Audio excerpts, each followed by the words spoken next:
나 없이 세상은 어떻게 존재할까요? 이 물음은 우리가 태어난 이유와 세계가 존재하는 근원을 향합니다. 우주가 열어 보이는 법칙과 마음이 발견한 진실이 만나는 그 지점에서 우리는 관계의 빛을 보게 되죠. 우리는 모두 별의 조각으로 태어나 서로의 빛을 비추며 살아가는 존재입니다. 우리는 오랜 세월 우주를 바라보며 하나의 진실에 천천히 다가가고 있습니다.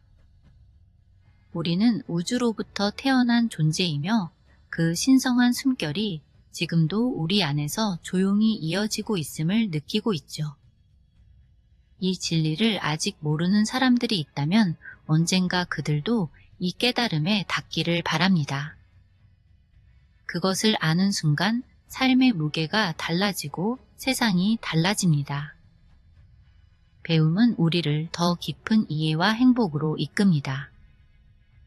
지식의 여정에는 언제나 사랑이 기다리고 있고 그 사랑을 세상과 나누는 일이 인류의 진보의 보탬이 된다면 그 자체로 존재의 의미가 완성됩니다.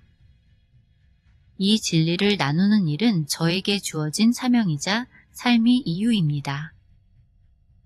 그 길을 걸을수록 세상의 모든 진리는 결국 하나로 통하고 모든 지식은 서로의 숨결로 이어져 있음을 더 분명히 느낍니다. 부처의 깨달음, 예수의 사랑, 요가난다의 통찰, 라마나 마하리시의 자각, 그리고 틱나탄 스님의 지혜가 이제 과학의 탐구 속에서 하나의 진리로 이어지고 있습니다. 명성과 과학, 명상과 실험이 결국 같은 본질을 향하고 있다는 사실은 경이롭습니다. 우주는 끝없이 확장되고 배움은 그만큼 깊어집니다. 만약 지금 제가 전하는 이 여정이 물질적 이익만을 추구했다면 아마 오래가지 못했을 겁니다. 다릴 앙카는 말했습니다. 가슴 뛰는 삶을 살아라. 저는 그 말을 마음에 새기며 살아갑니다. 좋아하는 일을 하며 세상과 가치를 나누는 그 순간마다 느낍니다. 지금 이 설렘, 이 열정이 바로 우주가 내게 보내는 신호인 것입니다. 우리의 생각과 의식은 결코 사라지지 않습니다. 우리의 의식은 단순히 뇌의 활동이 아닙니다. 그것은 에너지의 형태로 우주의 장 속에 기록되죠. 모든 생각과 감정은 그 진동의 패턴을 남기고 그 파동은 다시 새로운 현실을 형성하는 겁니다. 이 근원적 진동의 중심이 0점 포인트, 즉 모든 것이 비롯되는 무한한 가능성이 장입니다. 그래서 지구에서의 경험 하나하나가 단순한 사건이 아니라 우주의 성장에 기여하는 배움의 여정이 됩니다. 지구는 배움의 행성이며 우리는 모두 우주복을 입은 여행자입니다. 이 여정 속에서 우리는 끊임없이 변화하고 있습니다. 우리의 선택과 행동, 그리고 한 사람의 마음이 세상의 흐름을 바꾸어 갑니다.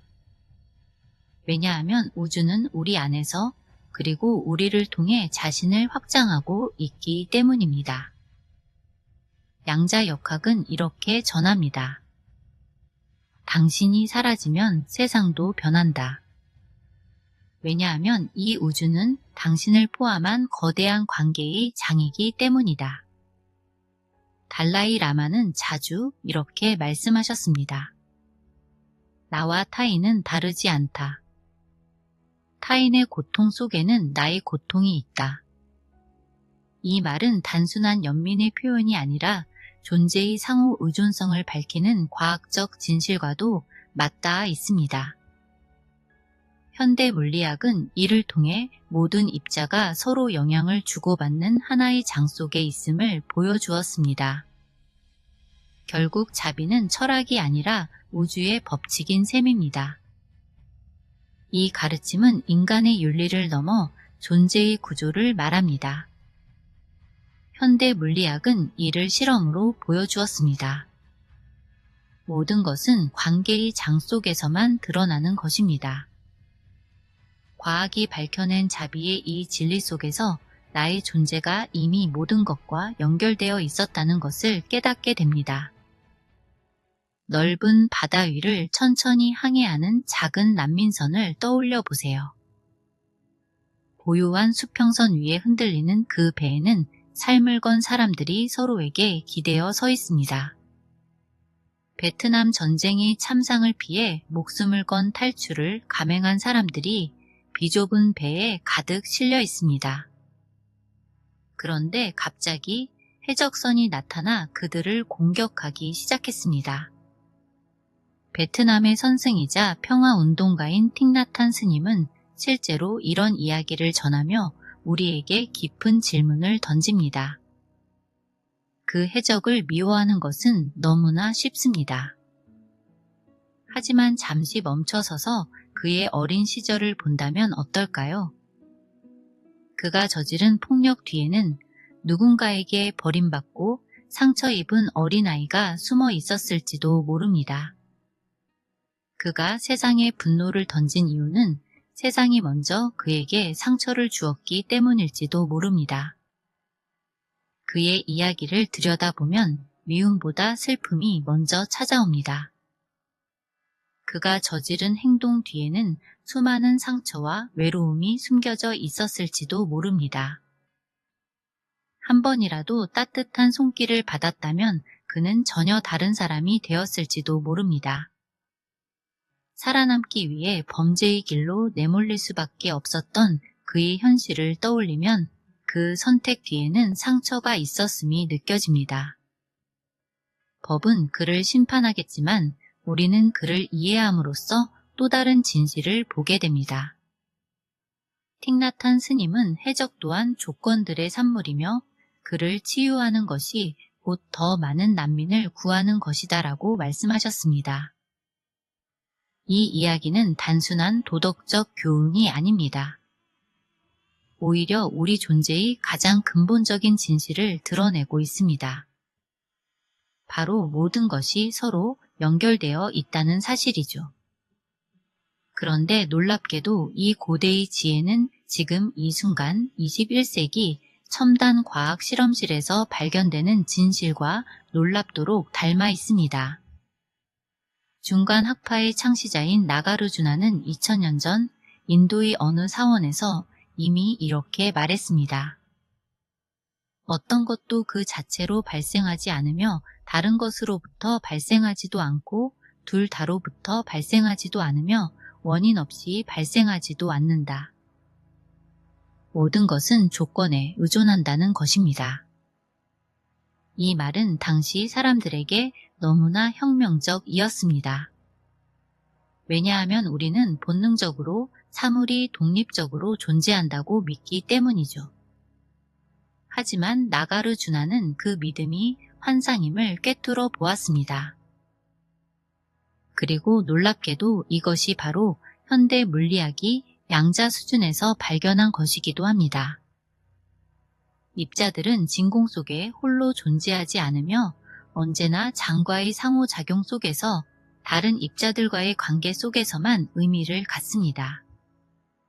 우리 인간도 마찬가지입니다. 우리는 관계의 그물망 속에서만 존재하죠. 부모와 자녀의 관계, 친구와 이웃과의 연결, 사회와 자연과의 상호작용, 과거와 미래 사이의 다리 속에서 우리는 비로소 우리 자신이 됩니다. 이 그물망을 인식하는 것이 지혜이고 이 그물망을 돌보는 것이 자비입니다. 다른 사람을 돌봄으로써 우리는 나 자신을 돌보는 거죠. 처음 들으면 이상하게 들릴 수 있지만 조금만 생각해보면 분명해집니다. 공기를 오염시키면 우리가 그 공기를 마시게 되고 숲을 파괴하면 우리의 생명줄을 끊는 것입니다. 모든 행위는 전체로 돌아옵니다. 왜냐하면 우리 자신이 그 전체의 일부이기 때문입니다. 우리가 이 순간 여기 있는 것은 정말로 기적입니다. 수십억 년의 우주 진화가 있었고 수백만 년의 생물학적 진화가 있었으며 수천 년의 문화적 발전이 있었기에 지금 여기 내가 존재합니다. 우리의 몸을 구성하는 원자들은 먼 옛날 폭발한 별의 심장부에서 만들어졌습니다. 우리는 정말로 별의 물질로 만들어진 존재입니다. 우리는 고립된 자아가 아닙니다. 전체 우주가 이 특정한 시공간에서 표현된 것이죠. 이렇게 생각하면 나의 숨결 하나하나가 얼마나 귀한지 알 수 있습니다. 깨달음은 히말라야 산속 동굴에 있지 않습니다. 먼 미래의 어느 날 얻게 될 것도 아닙니다. 오히려 바로 이 순간, 이 호흡, 이 경험 속에 깨달음이 있습니다. 찻잔을 드는 손의 감촉, 비 내리는 소리, 사랑하는 사람의 미소 속에 진리가 살아 숨쉽니다. 이것이 불교가 가르치는 현존의 지혜입니다. 그렇다면 현대 과학은 이 고대의 통찰을 어떻게 확인했을까요? 20세기 초 물리학자들은 원자의 세계를 탐구하기 시작했습니다. 그들이 발견한 것은 충격적이었습니다. 우리가 당연하게 여겨온 모든 것이 흔들렸습니다. 사물이 독립적으로 존재한다는 믿음, 관찰자 없이도 세계가 거기에 있다는 확신, 우리 자신이 분리된 개체라는 느낌이 모두 의문에 처해졌습니다. 어쩌면 이 모든 것이 환상일 수 있다는 가능성이 열렸죠. 잠시 여러분 앞에 놓인 탁자를 상상해 보겠습니다. 단단하고 견고해 보이는 그 탁자 말입니다. 그런데 그 탁자를 구성하는 원자들은 대부분 빈 공간입니다.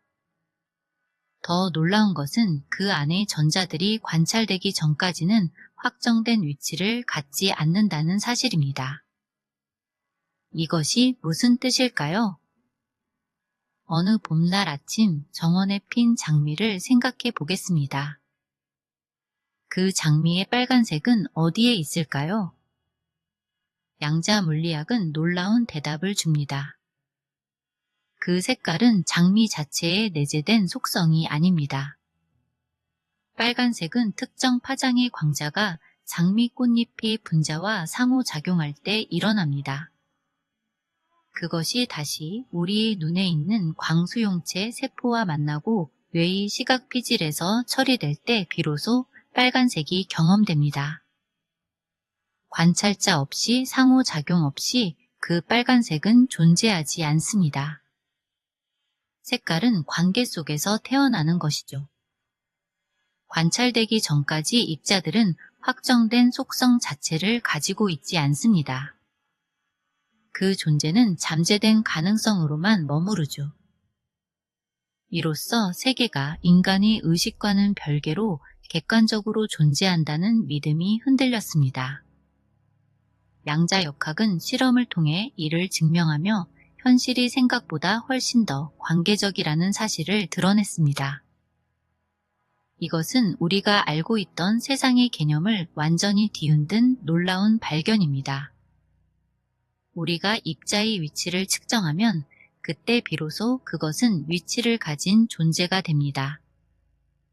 운동량을 측정하면 운동량을 가진 존재가 되죠.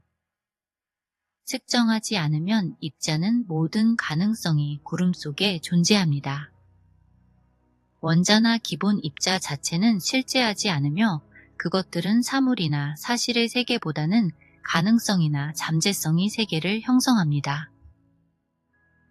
우리가 관찰하는 것은 자연 그 자체가 아니라 우리의 질문 방식에 노출된 자연입니다. 이것은 불교의 가르침과 놀랍도록 깊이 공명합니다. 불교는 2000년 전부터 현상과 관찰자를 분리할 수 없다고 가르쳐 왔기 때문입니다. 정밀한 관점에서 보면 우주는 본래 하나의 통합된 장이며 우리가 구분하는 개별적 대상들은 오직 인간의 관찰 방식이 만들어낸 임시적 구별에 불과합니다. 이것은 불교에서 2000년 전부터 가르쳐온 공사상과 정확히 일치합니다. 상호 의존적으로 발생하는 모든 것이 공성으로 설명됩니다. 그것은 의존적 명칭이며 중도 그 자체입니다. 공성, 즉 공함이란 무엇일까요? 많은 사람들이 이를 문화허무로 오해합니다. 아무것도 없다는 뜻으로 생각하죠. 하지만 그렇지 않습니다. 틱나탄 스님은 공함은 분리된 자아가 없음을 의미하지만 그것은 모든 것으로 생명으로 가득 차 있다고 전했습니다. 그렇다면 스님의 말처럼 공함이 단순한 없음이 아니라 모든 것이 있음이라면 우리는 눈앞의 작은 사물 속에서도 온 우주를 볼 수 있을 것입니다. 이제 종이 한 장을 바라보며 그 안에 담긴 세계를 찾아보겠습니다. 종이 한 장 안에는 무엇이 있을까요? 구름이 있습니다. 왜냐하면 구름이 없으면 비가 없고 비가 없으면 나무가 자라지 못하며 나무 없이는 종이를 만들 수 없기 때문입니다. 종이 안에는 햇빛이 있습니다. 벌목공이 노동이 있고 그를 낳은 부모가 있으며 그가 먹은 밀이 있습니다. 종이 한 장 안에 전체 우주가 들어 있습니다. 존재한다는 것은 항상 상호 존재하는 것입니다. 나 혼자 존재할 수 없습니다. 나는 너와 함께, 이 세계와 함께, 과거와 미래와 함께 존재합니다. 눈에 보이는 세상은 단단해 보이지만 양자 수준에서는 그렇지 않습니다. 물질은 스스로 존재하지 않고 다른 것들과의 관계 속에서만 의미를 가집니다. 이 사실은 과학이 점점 불교의 지혜, 즉 모든 것이 연결되어 있다는 깨달음과 닿아가고 있음을 보여줍니다. 양자 물리학은 우리로 하여금 변화와 무상함을 두려워하지 않게 만들었죠. 모든 것은 관계 속에서 생겨나고 사라진다는 사실이 오히려 삶을 더 깊이 이해하게 했습니다. 전자의 위치는 그 자체로 존재하지 않습니다. 다른 입자와의 관계 속에서만 의미를 갖죠. 한 관찰자에게 전자는 특정 위치에 있을 수 있지만 다른 관측 기준 틀에서는 여전히 중첩 상태에 있을 수 있습니다. 현실은 절대적이지 않고 관계적입니다. 과학의 시인이자 천재 물리학자였던 리처드 파인만은 한 강연에서 말했습니다. 나는 확실히 말할 수 있다. 양자역학을 이해하는 사람은 아무도 없다.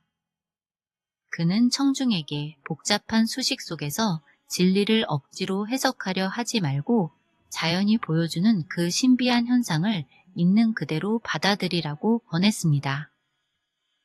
이 한마디는 과학의 겸손함과 인간 이해의 한계를 동시에 일깨워주는 통찰이 되었습니다. 공성은 단순한 공허가 아니라 무한한 가능성이 근원입니다. 양자역학이 말하는 중첩처럼 전자는 측정 전까지 여러 위치에 동시에 존재합니다. 이 진리를 삶에 비춰보면 독립된 자아라는 환상이 사라질 때 우리는 진정한 자유를 얻습니다. 모든 것이 공하다는 것은 곧 모든 것이 될 수 있다는 뜻입니다. 자아를 가지고 있지 않다면 우리는 매 순간 새롭게 될 수 있습니다. 과거의 실수가 우리를 영원히 정의하지 않죠. 10년 전의 실수가 지금의 나를 결정한다고 믿을 필요는 없습니다. 과학과 불교는 모두 그렇지 않다고 말하죠. 무아, 즉 비자아는 변치 않는 나가 없음을, 무상은 모든 것이 흘러가며 새롭게 태어남을 뜻합니다. 사물이 영원히 같은 것으로 남지 않는다면 나는 1분 전이 내가 아닙니다. 우리 안에는 영구적 실체가 없고 오직 존재의 흐름만 있습니다. 강물을 보겠습니다. 같은 강이지만 흐르는 물은 매 순간 다릅니다. 우리도 마찬가지입니다. 매 순간 새로운 세포가 만들어지고 오래된 세포가 죽습니다. 7년마다 우리 몸의 대부분의 세포가 교체된다고 합니다. 정체성의 경계는 피부로 나뉘지 않습니다. 그 피부조차 세상과 끊임없이 교류하며 존재합니다.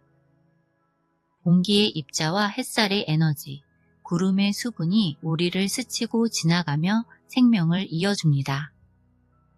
우리가 마시는 공기에는 나무의 숨결이, 우리가 마시는 물에는 하늘의 순환이 담겨 있습니다. 우리의 몸을 이루는 원자 하나하나는 아주 먼 옛날 별의 심장에서 태어난 존재들입니다. 결국 우리는 우주의 한 조각이자 모든 생명과 얽혀있는 거대한 흐름의 일부입니다. 두 입자가 한번 얽히면 아무리 멀리 있어도 서로 영향을 주고받습니다. 1982년 프랑스의 물리학자 알랭 아스페와 그의 연구팀은 이 놀라운 현상을 실험으로 증명했습니다. 두 개의 얽힌 광자 중 하나를 측정하자 다른 하나가 즉시 반응했죠. 빛의 속도를 넘어설 수 없다는 기존의 상식을 깨트린 사건이었던 겁니다. 이 실험은 자연이 우리가 상상하는 것보다 훨씬 더 깊고 정교하게 연결되어 있음을 보여주었습니다. 그로부터 40년이 지난 2022년 알랭 아스페와 존 클라우저, 안톤 차일링어는 이 업적으로 노벨 물리학상을 공동 수상했습니다. 이 연구의 핵심은 단순히 입자들이 정보를 주고받는다는 것이 아니라 그들이 애초부터 하나의 통합된 존재로 연결되어 있다는 사실을 드러냈다는 점입니다. 관찰되기 전까지 입자들은 확정된 속성 자체를 가지고 있지 않습니다. 한 입자를 측정하는 순간 아무리 멀리 떨어져 있어도 다른 입자의 상태가 즉각적으로 확정됩니다. 이것은 빛의 속도보다 빠른 정보 전달이 아닙니다. 오히려 두 입자가 근본적으로 하나의 시스템이라는 것을 보여주는 것이죠. 현대 물리학은 계속해서 놀라운 발견을 하고 있습니다.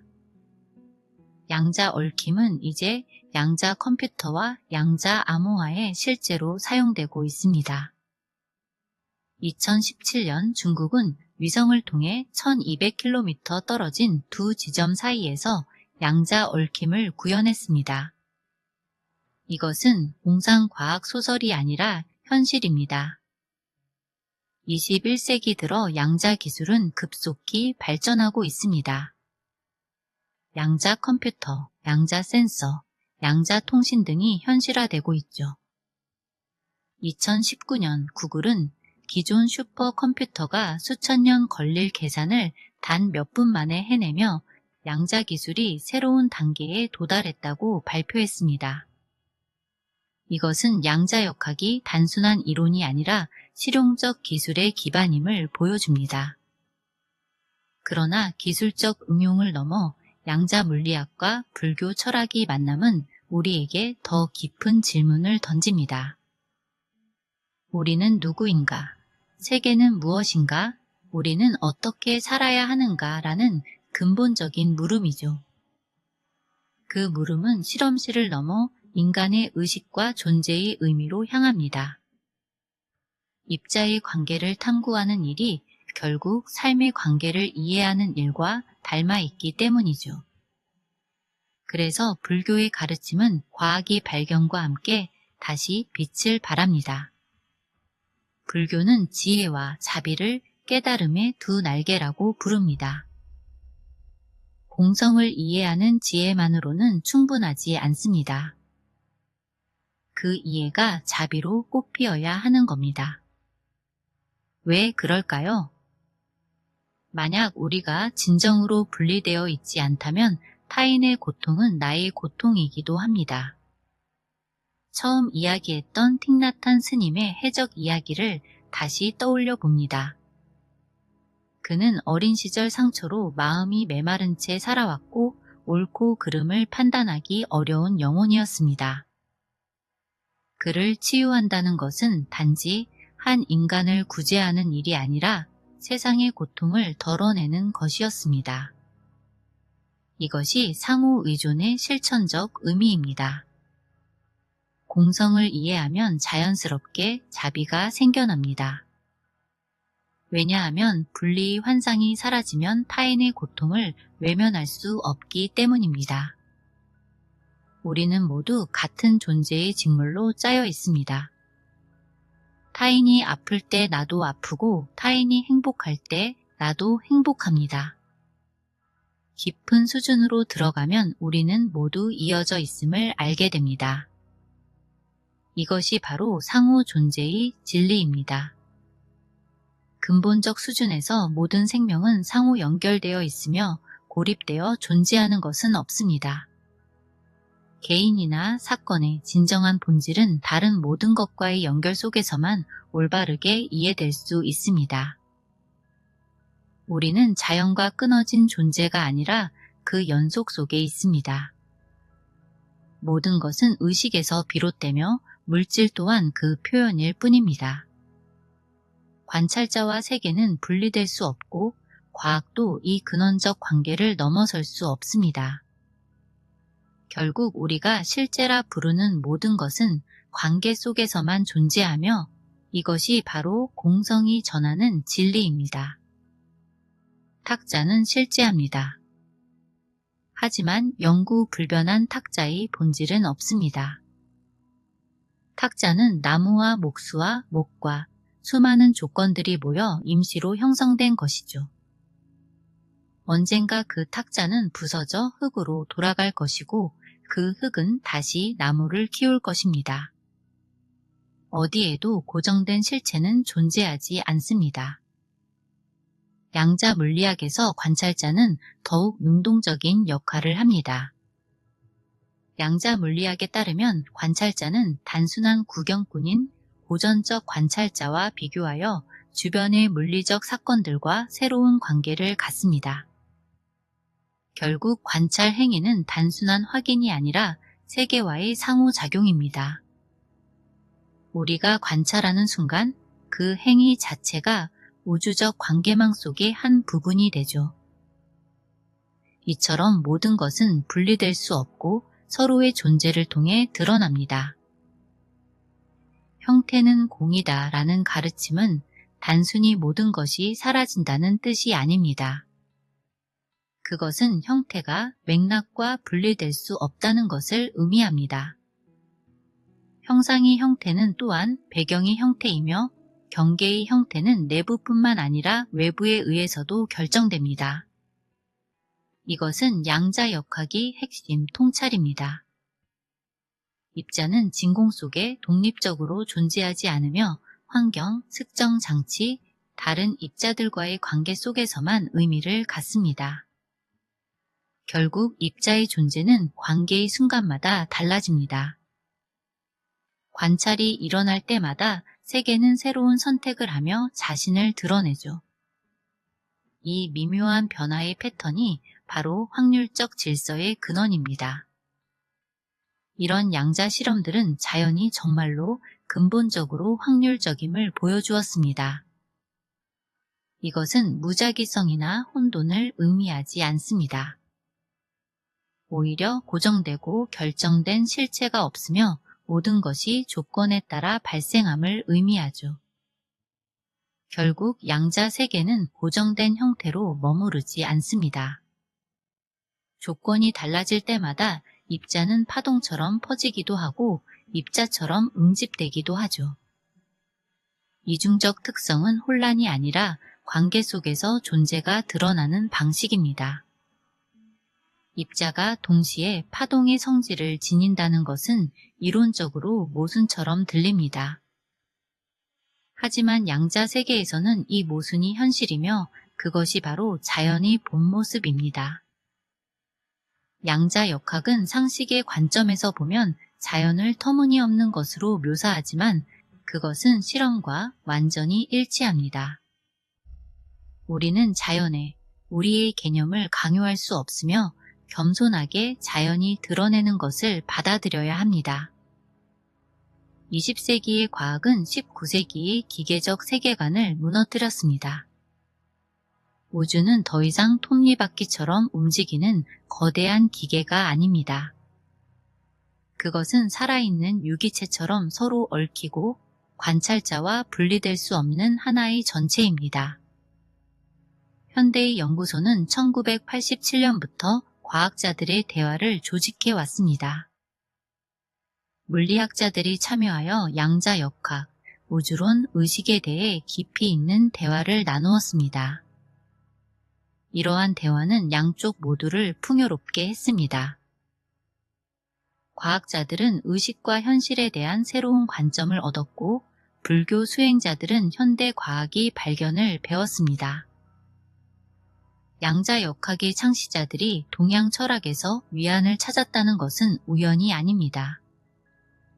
그 대화는 양자역학이 비이성적이거나 미친 이론이 아니라 오히려 현실의 깊은 구조를 드러내고 있음을 깨닫게 했습니다.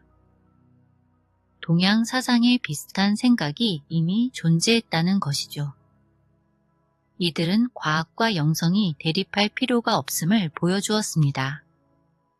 세상을 각각 떨어진 물질의 집합으로 보지 않고 서로 의존하며 존재하는 관계의 그물망으로 이해하는 관점이 더욱 깊은 통찰을 줍니다.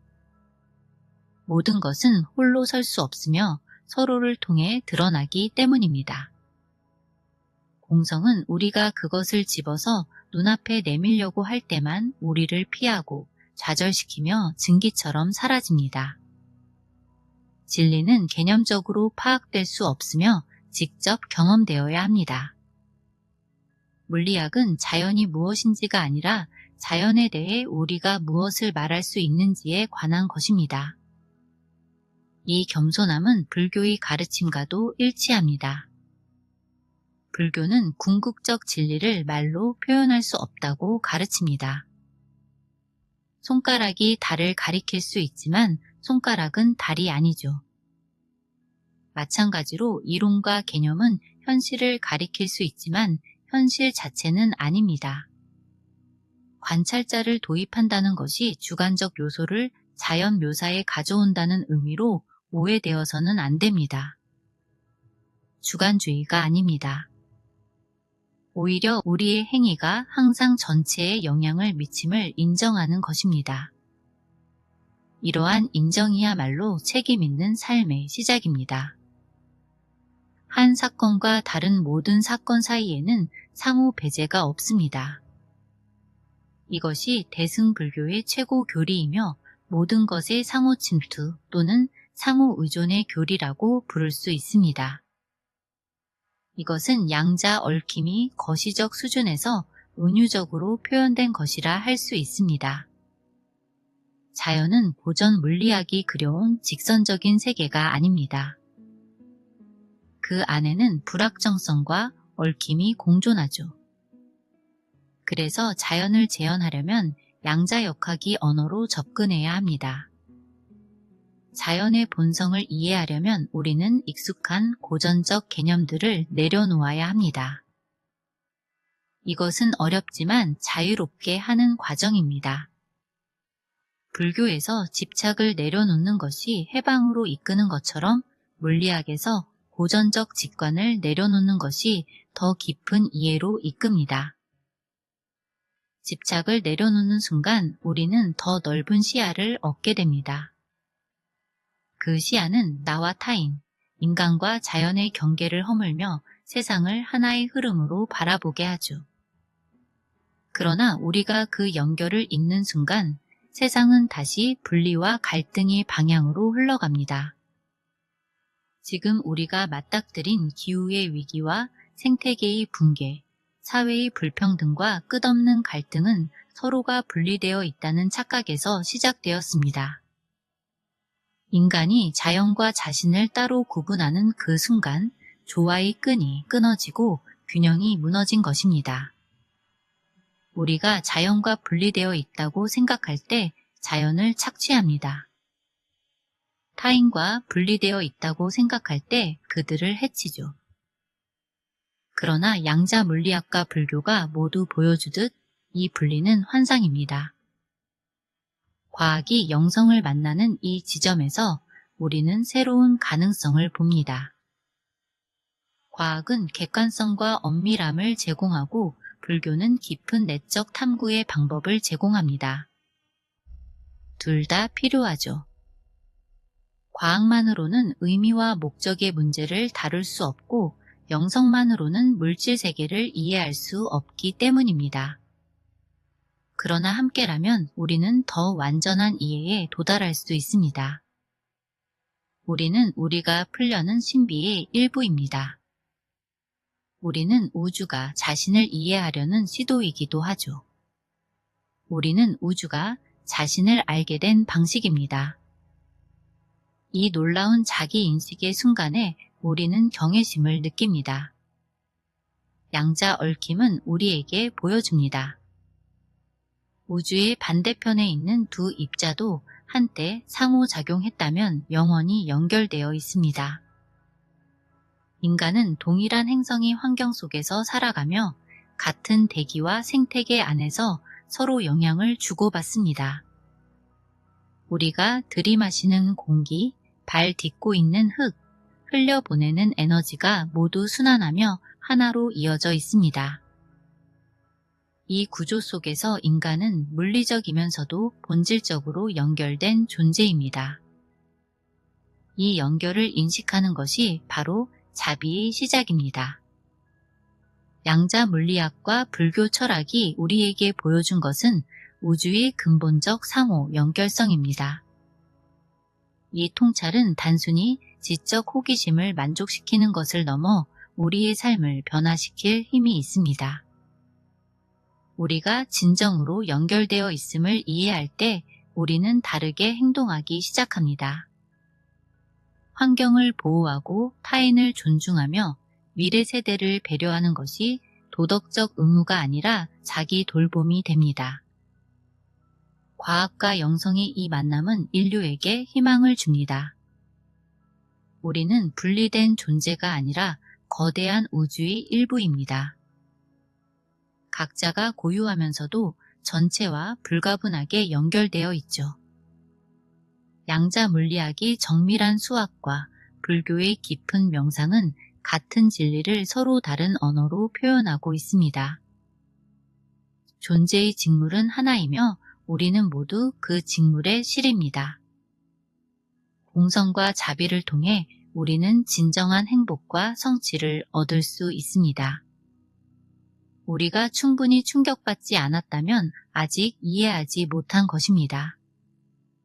그 충격은 두려움이 아니라 경외심이어야 하며 그 경외심이 우리를 더 깊은 연민과 지혜로 이끌어야 합니다. 그 경외심은 마음의 눈을 열어줍니다. 그 순간 우리는 우주를 바라보는 존재가 아니라 우주가 스스로를 바라보는 의식임을 깨닫게 됩니다. 우리는 별이 물질로 만들어진 존재이자 동시에 우주가 자신을 성찰하는 눈입니다. 그 눈으로 우리는 블랙홀의 어둠 속에서도 빛을 봅니다. 블랙홀은 모든 것을 삼키지만 아무것도 완전히 사라지지 않습니다. 그 안에는 사건의 지평선이 있고 그 경계는 사라짐이 아니라 또 다른 탄생의 문입니다. 앞서 언급한 대로 우리가 보낸 생각과 감정, 사랑과 기억은 모두 그 문을 지나 우주의 0점 포인트 속에 파동으로 저장됩니다. 그 파동은 결코 멈추지 않고 새로운 형태의 현실로 다시 피어납니다. 즉, 모든 존재는 서로의 기억 속에 우주의 진동 속에 여전히 살아있는 것입니다. 사건의 지평선은 끝이 아니라 연결의 마지막 경계입니다. 그 너머에서도 에너지는 순환하며 관계는 형태를 바꾸어 이어지는 겁니다. 죽음과 탄생, 시작과 끝은 하나의 흐름 속에서 다시 만나죠.